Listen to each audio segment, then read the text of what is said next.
This is the video review for Transformers Deluxe Class Energon Sharkticon. This figure in vehicle mode, it's either some kind of a boat, or a submarine, or a spaceship, and I'm not quite sure what. I imagine it's actually a little bit of all three, since he would have probably, in the show, I've never seen Energon, have needed to travel through space too. And honestly, I don't have a problem with it being a spaceship, because it has an alien vibe. It sort of still gives off the same. It still evokes things in the past that have spaceships that have looked really shippy, as in a water ship. For example, the space battleship Yamato from the that old 1980s anime series. It sort of gives me the impression of that, in part because of all the guns it has and how it has the bridge up there, and then the back, looking less like a spaceship, less like a water ship, has jets and techie detail. And as far as armament, this thing's actually quite well armed. It has these up here which can turn, and their guns can raise and lower. It has these on the side which can turn 360 and look up and down, and has a super attack mode where if you split it open like this, you have access to two cannons here that normally have missiles in them, and they can even rotate like this, so you can even simulate a ICBM, intercontinental ballistic missile. So while it doesn't quite look like anything, that's because it doesn't look like anything in specific, but it looks like a lot of things, as opposed to not looking like anything specific and not really looking like anything.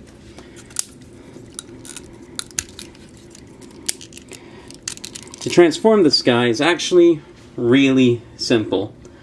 First thing you do is you take the back here and split these.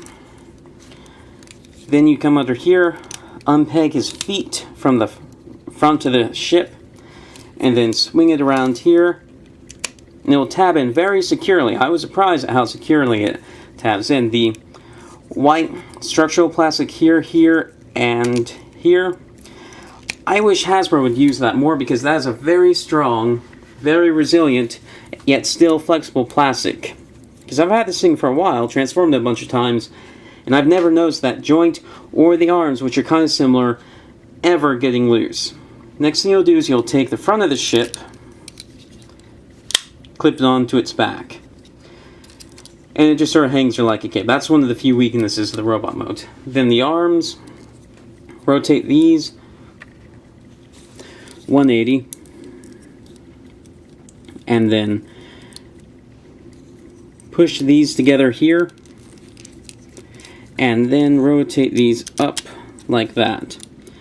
Then you can bring the arms around, and these will come unclipped if you put too much force on them, or try to move the arms where there's more pressure on the hinge down here than on the actual hinges for the arms. But for the most part, they stay pretty well.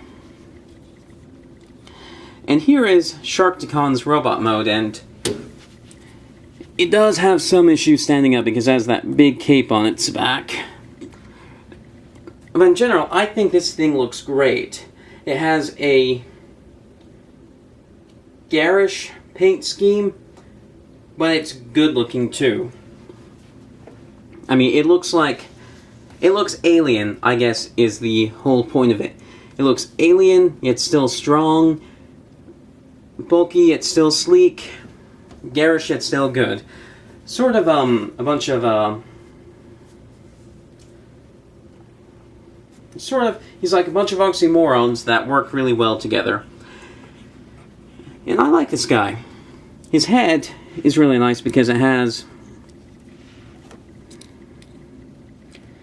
well, it has a bunch of possibility. It can turn 360, and since it's on a ball joint, it can look side to side and up and down. Enough to be expressive. It also has really nice light piping. Although I'm sure you won't see that very well. I saw the light bounce making the video very, very dark and ugly. So he has quite an imposability in the head. His shoulders go 360. He goes out at the shoulder. He has a bicep swivel. And, well, these fins here are really the only issues with his arms, because those do get in the way. And originally, these were supposed to turn around, these things on his arms, so these could be used like punching blades. But for some reason, they got glued in. And I've always wanted to pop those pieces off, because it's just glue that holds them in there. I've always wanted to pop them off, glue them in the other way, because they wouldn't look bad like that in ship mode, and it would make his arms work so much better. But alas, I have not found a way to easily do that without damaging the figure, and I like the figure enough that I don't want it damaged, but not enough that I'm willing to put in the effort to make it that much better. So it's one of those weird gray areas where apathy is the overriding emotion about that part of the arm.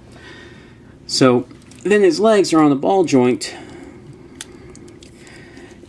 and it's some more of that really nice white plastic that just doesn't wear down and is very strong. But his legs, because they're so thick, while they look good, that's as far forward as they can go because of, well, for one, how thick this needs to be to accommodate that huge ball, and how big the cup needs to be, and then also because he has some, it just bumps into there, and that's unfortunate. And then because of the cape, it can't go any further back than that. He has a swivel above the knee, and his knee goes 90 degrees, and he has some movement in the feet. So he has enough posability to assume pretty good looking poses, but not enough to really be as good as he should be. Now, returning in this mode are the cans used in the super mode of the vehicle mode. You just pull them down and rotate them forward. And the problem with these is that they get in the way of the hands, of the arms, but they do make him less back heavy, so it's a bit of a trade-off. They can even aim a little bit like that, so it's like, booyaka sucker, I'm facing this way and shooting you that way. Wahaha! So, in general, I like this figure. It has some problems, but it makes up for them pretty well by, well, just having charm. It's a charming figure. That's really all I can say about it. Charm trumps all for me, you know. Thanks for watching. That's all. Of course, that happens right when I'm about to turn off the camera.